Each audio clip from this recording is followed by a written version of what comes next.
Did you know that trust the process is not a concept or a phrase that Mikel Arteta started? No, it's not.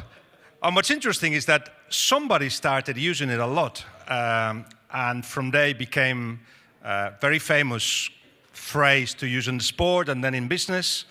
And that's the new managing director in the, I think it's 1996, of the Philadelphia 76ers, who started talking about process in that period.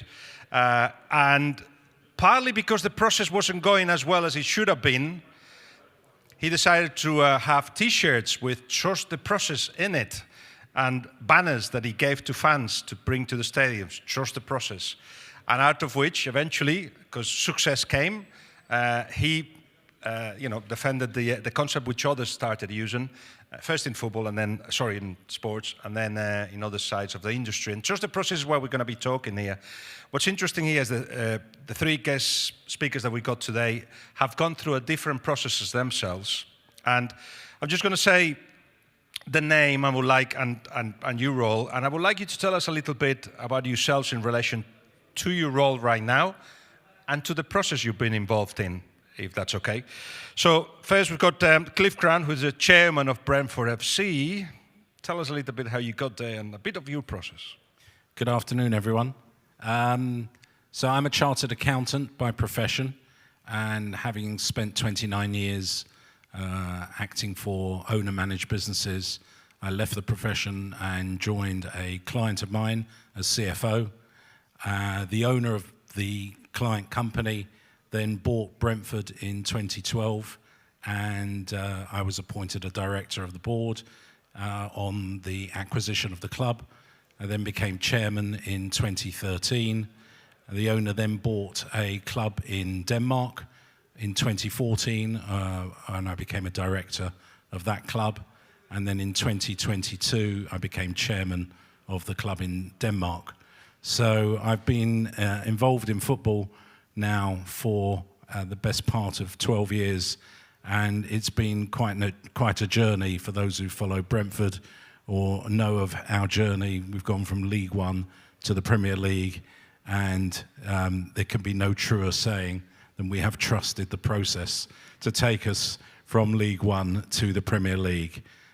We're well known for our use of data, but we're also less well known for the processes that we adopt to make sure that we make the right decisions and achieve the success that we want to achieve over the years. Thank you. A process which is not linear, and it goes up and down, and that's also what I would like to hear in the next few minutes. Next, we've got Nicole Bekkers, who's the founder of FC88. So how did you get there, and what's your journey as well? Well, hello everybody. So I started out over 14 years ago at the Dutch Football Federation. So this is a bit of my home stadium. Worked there as a commercial manager for all sponsorships we had.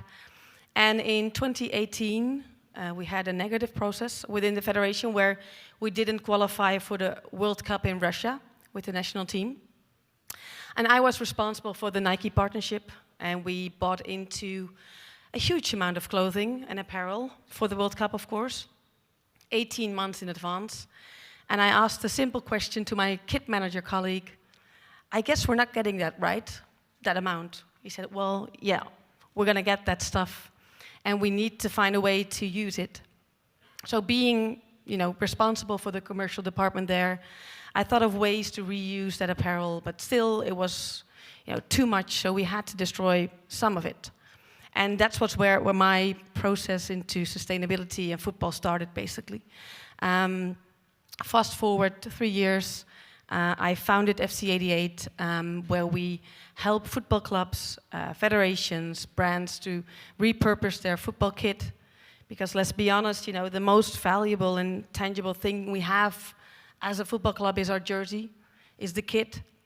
And how strange is it that after 10 months of use, we're going to destroy it, we shred it, we incinerate it, instead of bringing it back to the homes of their biggest admirers, which are the fans. So my process was getting from the commercial side into sustainability, but keeping in mind that once there's not a valuable and a feasible business model in sustainability, nothing will change. And I think in the last 4 years, we managed to challenge the status quo. And that's an interesting and, like you said, not linear process. Well, you touched on a lot of things already I'd like to go back to, because you had a vision, you had an idea, now you had a very successful business, so that must have had its own obstacles and hurdles to beat, which we'll get into. And third, we've got Dirk Schluenz. Close. Schluenz, actually. Okay, sorry. Managing Director Commercial at FC Nuremberg. How was the season? What's your journey? What's the process? That's a good question. Let's skip the part, how was the season with us this year? It's a pretty short answer. It was not that fruitful, let's say. We stayed in the league with having much bigger hopes in the beginning, but that's how it is. But what was the process? Yeah, actually I was thinking about it. 24 years in the business, pretty long time. Started working for Sport 5, renowned agency that time, and having one particular client, Siemens Mobile, which was the time when Siemens was still producing mobile phones. So that time I also had the pleasure to come here to Ajax, because we were sponsoring Ajax that time with Siemens. The core project was obviously Real Madrid that time, the Galacticos with Beckham, Zidane, and so forth, so which I had a pleasure to work with. And then stayed 15 years in the company, moved to Berlin. We were founding an agency, connecting, consultancy and sponsorship and sales and sponsorship, trying to, bridge the balance and be on both parts, consulting clients, but on the same side also selling our product. And then I went abroad. I went to Israel. Actually, we opened an office in Israel, which I had been running, marketing the entire league, the media rights of the Israeli Football League, and also the media rights of the national team and the sponsorship of the national team. Stayed there, got married there, and actually found my own agency. Working 6 years in Tel Aviv, focusing more on startups and innovation and so forth. And then having 3 children, thinking about coming back to Germany. So I joined FC St. Pauli, where I helped the club to get away from Sport 5. So for 10, 15 years I was bringing Sport 5 to clubs, and then I was starting to help clubs to get away again. So St. Pauli was the first one, and Nuremberg is the second one. So that's actually my journey. So, 3 different journeys, 3 different stories, and if you don't mind, I'm going to go and stay with each one of you for a few minutes to get parts of the successful side of the story. But more importantly, I think for the audience, it'll be interesting to hear where it became really difficult. Starting with you, Cliff. You've got, from where I look at Brentford, you've got a clear idea of where you're going, what you want, profile of players, profile of managers. You don't have under 23s because it doesn't work for you, blah, blah, blah. So you know where you stand. But the hardest thing in football, I think, is to get everybody think the same way. So how did you manage to do that? How does that work? I think like all good businesses, and football is a business, first and foremost, it comes from the top. And there was a clear vision and a clear strategy from our owner that we trust the data. The data tells us what we are looking for, and we use the data to drive us. It's not the key, it's not the only thing that we use, particularly in regards to recruitment, but it does tell us what we should think about how we're going to do in a season and the challenges we might face. Obviously, this last season has been particularly difficult for a lot of clubs, Brentford included, with injuries. Many clubs have suffered, and that's just part and parcel of the game, but it's been pretty brutal this year. And so we ended up not doing quite as well as we'd hoped, but we understood why, and the underlying data was still supporting the fact that when our players come back, we should do better. So we trusted the data, And therefore, at no time did we think we were going to get relegated. There were lots of people saying, oh, you know, you're getting a bit close to the bottom three. We never went into the bottom three, and we never believed we would. Because you are in that place where it has been proven that your process works. But let's go back a little bit further back. You say there's a board, and of course there's a chairman, and there is the visionary. Yep. Were they all lined up from the beginning? Was the visionary choosing who was in the board, that kind of thing? So the board consists primarily of trusted lieutenants of the owner, myself as chair, the director of football, a couple of the other directors. But because of our understanding of the importance of diversity and inclusion, we went out and found some non-exec directors. So we brought in 2 non-exec directors a couple of years ago. We brought 2 in because, frankly, when we went through the process, we found 2 such great candidates, 1 male, 1 female, that we couldn't split them. And so I made the decision to ask both of them to join us on the board. And they come from a different ethnic background to the rest of us on the board. And it's been really a game changer for us in terms of the way in which we look at things, the way in which we go about our business. So that change in how we look at things has been very, very beneficial to the club. But when you go back to the data, one of my favorite stories was we appointed Thomas Frank as head coach in 2018, and he lost 8 of his first 10 matches. And there were lots of people clamoring for him to be sacked. But the underlying data said we were playing well. Our rating within the league was very steady, and we just felt we'd been a bit unlucky. And thankfully, that proved to be the case. So how important it is in football, which is an emotional business that depends a lot on results, that you have something to hang on to say, yeah, but, you know, the result is not right. The result is not right. It's tough. It's very tough. And, you know, we're fortunate that we do have that underlying data. And you can get data to support that view elsewhere. But our proprietary data is something we believe in. And so it's an enormous help for us. But we also have a different mindset. We take a medium-term view. And as you know, in football, that's really challenging because everybody wants success quickly and everybody wants to do well in a very short timescale. But again, through the vision of our owner, we were prepared to take a more medium-term view and trust our process to get there. So how do you communicate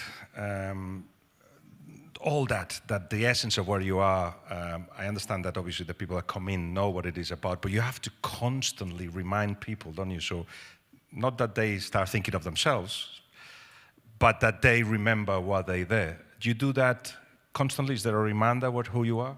Yes, of course. I wouldn't say constantly, but when people join the club, they go through an induction process, and we give them the history of where we've come from and what we're trying to achieve.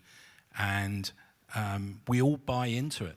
And we're fortunate that with the sort of the relative success that we've had, that people can buy into it relatively easily because they have seen it works. Obviously, if it didn't work, it would be much harder. But fortunately for us, it has worked. So it's easier to get people to buy in and see that there is a long-term vision. Correct me if I'm wrong, but it's relatively easy to get directors that think like you or the ones that you need. The profile of the players is relatively easy because there are so many players. You're going to find the players that you need. But that key person there as well, the manager, the head coach, that is perhaps the hardest person to find that buys the whole thing, and that's why Thomas Frank fits in so well. Is that right? Yeah, absolutely. Listen, we don't always get it right. We have made one or two mistakes along the way. Oh, let's talk about those. But Thomas has been a breath of fresh air. He joined us as a third coach in 2016 because we understood that our head coach at the time was doing well, and then we may lose him. And 2 years later, Dean Smith went off to Aston Villa, and we promoted Thomas from third coach to head coach.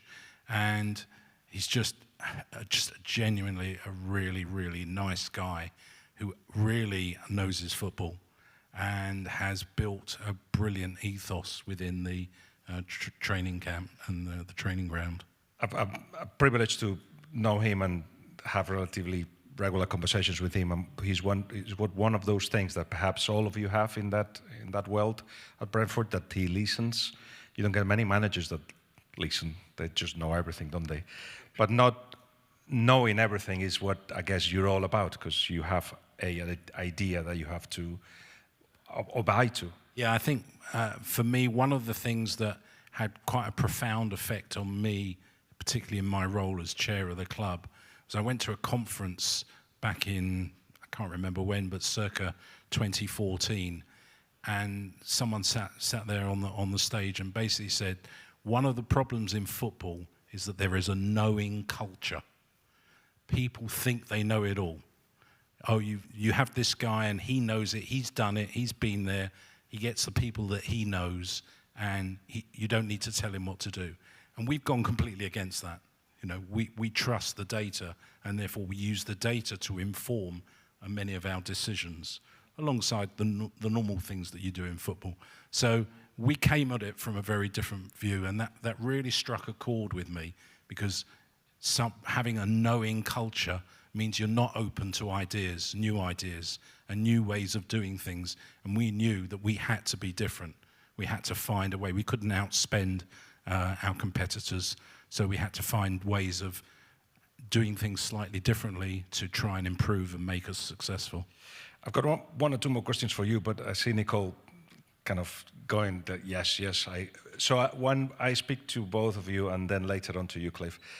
If you can tell me something you heard today that has, resonates with your own story, or that has made you think.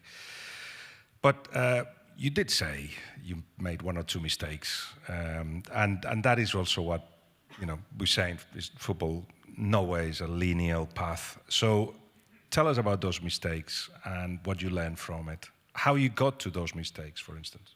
Yeah, it's an interesting one. We looked to sign a new head coach in 2015. We created a panel of 4 of us, and the 4 of us undertook a series of interviews, and throughout the course of the day. And when it came to the end of the day, the 4 of us were completely aligned. It was really clear to us that there was one chap who was the standout candidate. And so we appointed him. And within 3 months, he was gone. What did the data say about him? The data confirmed your impression as well, or not? The data had led us to him, along with the others. And he came across really, really well. But for whatever reason, it just didn't work. You must know the reason. What was missing that you learned from the following choices?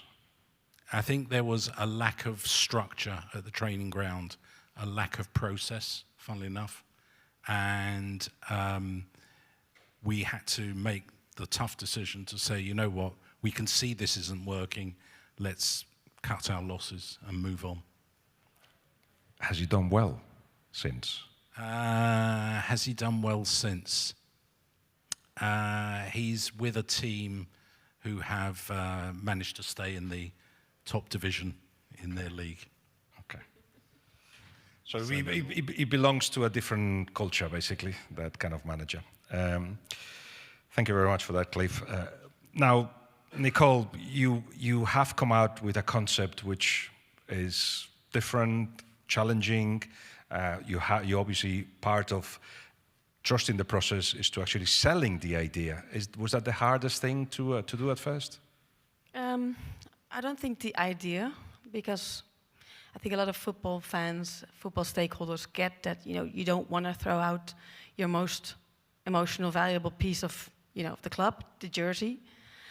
The most important thing was and is it's an area where there are two of the bigger stakeholders of the club involved, being the kit supplier, which is often one of the biggest sponsors, and then also the main sponsor on the front of the jersey. So we had to come out with, one, convincing the club that we had a better solution that could make them money instead of costing them money, but also had social value and emotional value. And once we crossed that hurdle, we had to do the same with the kit supplier and the main sponsor. I must say that the concept which we created is maybe so that simple that people get it.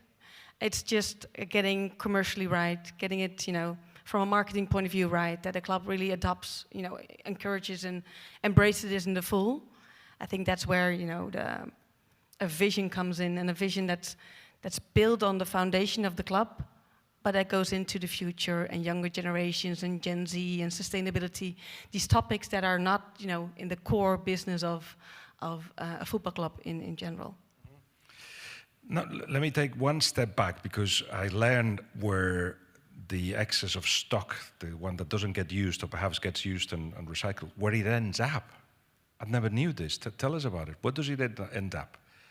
Well, we did a big research with UEFA last year, and we interviewed Brentford, for example, but a lot of other clubs across Europe, the kit suppliers who are very, scared of sharing data on that point of view. A generic number we came up on was that 60% of the kit that goes into a club, I'm not talking retail, I'm talking about the stuff that a team uses, gets destroyed after the season. So it has a lifespan of 10 months, and then it's being destroyed. 40% is being donated, and then often donation schemes for Africa come up, but that's not really a way of having brand protection and exactly knowing where your stuff ends up, because the beaches in Ghana and Kenya, the markets are flooded with stuff from Europe. So it's sometimes a little bit of a difficult, not transparent way of getting rid of your kit, but cleaning out your own storage so the new kit can come in. And there's some who has that responsibility. Is it the club? Is it the kit supplier supplying the new kit? It's a little bit of a gray area, and we try to open it up, try to be transparent, and try to open the conversation as well. So you had this idea, which must have come on the back of a lot of conversations and a lot of thinking, your own experience. And then we've gone to the moment where you have to sell it, sell the idea. And at that point, you don't have all the answers, but you have to look like you have all the answers. Is that also part of the job to do? Absolutely. I think one of the things where I founded FC80 was based on passion. I'm a big football fan myself. I played since I was 5 years old. So a football jersey really means something to me. My first kit is still in my closet. So I think coming from that point of view and saying, hey, a football jersey for a lot of fans who can't go to the game every week, who need to make ends meet every month, that jersey is so valuable. You don't want to throw that out. You want to keep it. You want to cherish it, and you want to honor it. And I think that's where my pitch, so more or less, my pitch always started from that. And I think that's why in 2.5, 3 years we made this huge growth, because people feel it. It's genuine. We're all football crazy people in the office and in the studios. It's been made by refugees and single moms in 5 different countries across Europe. So it's transparent, it's local, it's social. You can say it ticks all the boxes to make, to have momentum, but it comes from a genuine place. And I think that's what helps in our process. Yeah, you do have all the answers now, quite clearly. You've told that story many times, is how it goes. But at the time where you were learning your own story, you were learning the process, and you had to trust it.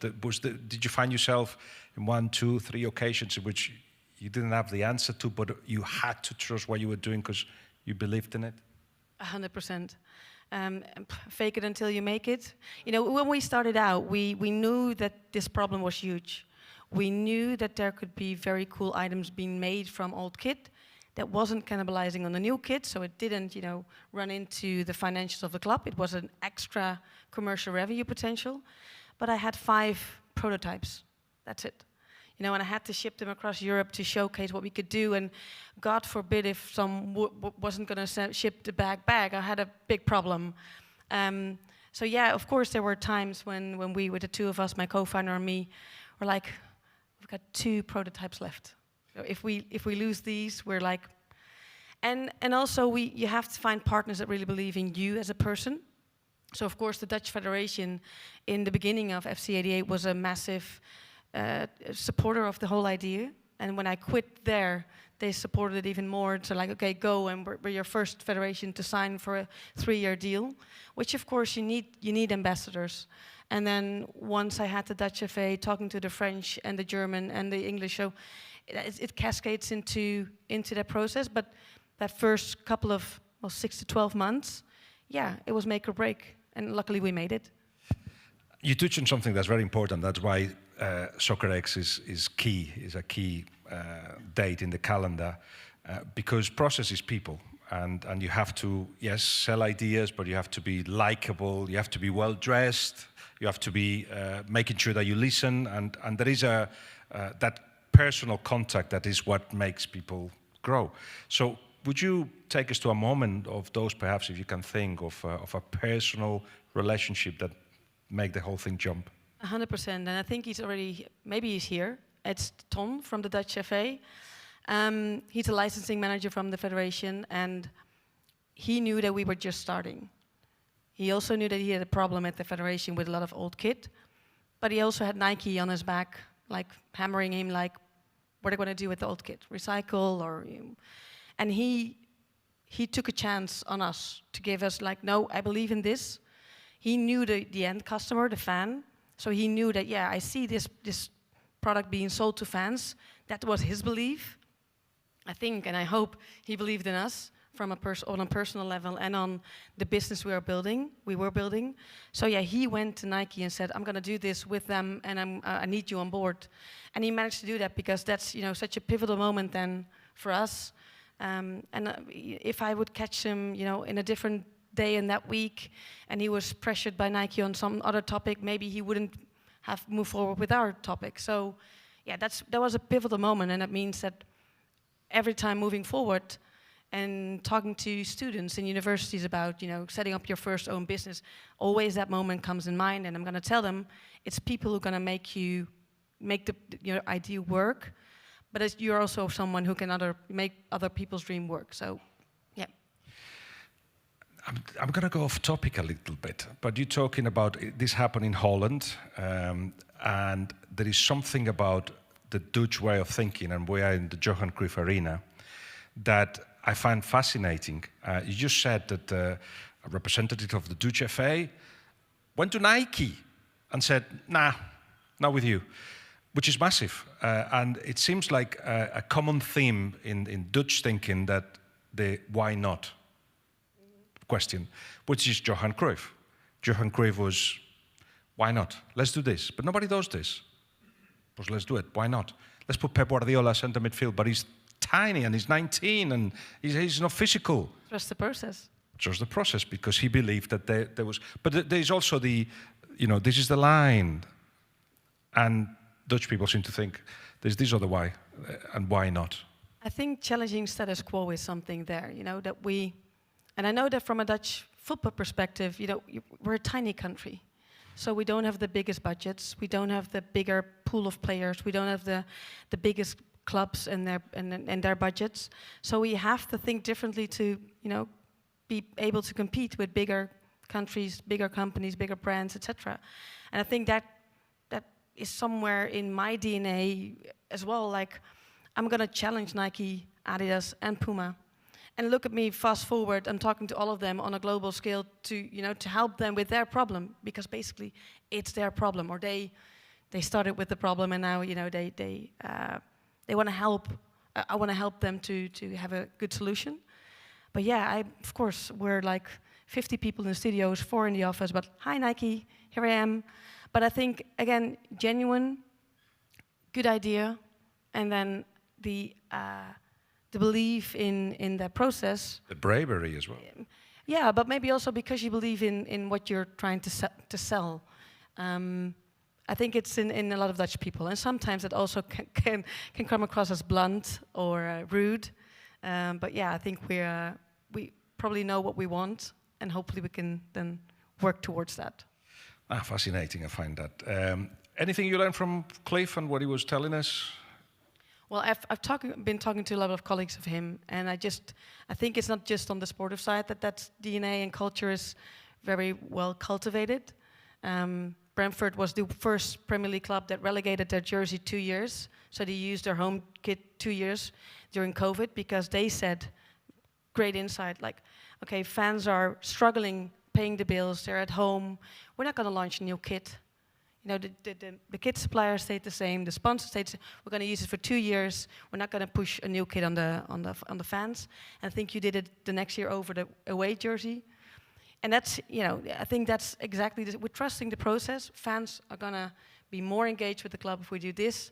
Then we're going to push a new kit on them and try to sell a couple of 100,000. Thank you, Nicole. And Dirk, it's your chance to tell us what's your club about? Because every football club needs a story. What's your story? Very true, very true. No, I was listening with great interest to what you both were telling, and I think there are some really sharp points which I would come to. To answer your question, what we are about, we are currently in the second league, so we don't have a big sportive story to tell, but we have quite some heritage and tradition, which I actually don't like to talk too much about because everyone is coming up with this, you are a traditional club and so forth. Nothing that really helps us today, to be honest. So what we are trying to do is, because we don't have any ownership, we are fully community-owned, non-profit football club, which has some advantages in terms of, you know, participation and what we can do. But it also has some disadvantages because every euro we spend, we have to earn before. There's no one behind us, you know, helping out in a bad moment, which apparently was our problem sometimes in the past. So what we are trying to do is to distinguish ourselves from other clubs in our region. We understand that at the moment we are not top in German football, but we play a big role in our area, and we are trying to focus on, beside the sport, trying to reach the first league, we are trying to focus on charity events. We are trying to focus on social responsibility, on sustainability. So this is something where we are really heavily investing for a second division team. We have 11 people working full-time in corporate social responsibility. We are making more than 500 single events in the region about that. We have a platform with more than 15,000 people inside that. So that is probably our story, where we believe that it's not like for marketing purpose, but actually to, you know, get a relevance in people's life beside playing football. But that is our, if you want, our story or our positioning. But what is really interesting, what you said, is the innovation mindset and the innovation culture, which I'm also trying to bring in from my experience. I worked like 5-6 years in the startup ecosystem in Tel Aviv, which is one of the most, you know, inspiring and ideaful system in the world. And there is many things that I believe that professional football and organizations can learn from the startup ecosystem and from the culture that those startups bring with. And there is this thing when you talk about corporate culture, and everyone means we need to have a good corporate culture, but no one is really able to define what it means, what you have to do in order to get a good culture. And there are the three layers, if I may roll this out. The one is the basic thing, how we treat humans. That is the easy part. How we interact with each other. Are we nice to each other? Is there an employee breakfast, a Christmas party? Are there free drinks in the kitchen for the employees? All these things which are important, but they are just the basis. The second layer is already much more interesting when it comes to corporate culture, is basically the way things are done. Are they done with passion? Are they done with thoughtful? Or are they just done by routine, or is there really a mindset behind? That's what you said, how you are actually producing your bags. Who is producing them? It's part of your story, as I understand. So how you do things with your customers internally, this is really defining very heavily your corporate culture. But the most important thing, and that's what I learned in many startups, is that corporate culture comes always top down. So it's really about the leadership, and it's the question, which kind of behavior in your organization are you rewarding, which one are you sanctioning, and which one are you ignoring? This will set your corporate culture, and that is something that startups really learned by nature. They know, if I want to have an innovative mindset, and that's what we need, because we are a small club, we don't have money.